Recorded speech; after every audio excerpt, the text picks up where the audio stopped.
গাজীপুরের শ্রীপুরে এক শিশুকে ধর্ষণ করে ভিডিও ধারণ ও এক মাদ্রাসার শিশু শিক্ষার্থীকে ধর্ষণের চেষ্টা এবং যৌন নিপীড়নের অভিযোগে পৃথক দুটি মামলা দায়ের হয়েছে।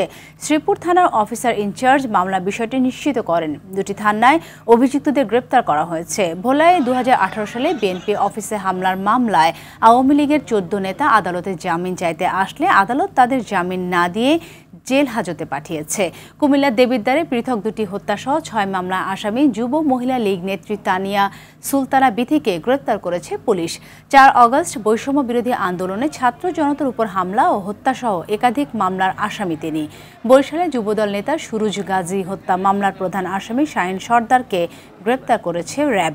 রাজধানী ঢাকার সবুজবাগ মাদারটেক এলাকা থেকে তাকে গ্রেপ্তার করা হয়। দুপুরে বরিশালে র্যাবের সংবাদ সম্মেলনে এ তথ্য জানানো হয়। এছাড়া ঢাকার ধামরায়ে স্ত্রীর সামনে সাবেক ইউপি সদস্য বাবুল হোসেনকে পিটিয়ে হত্যার ঘটনায় প্রধান আসামিসহ 2 অভিযুক্তকে গ্রেপ্তার করেছে পুলিশ।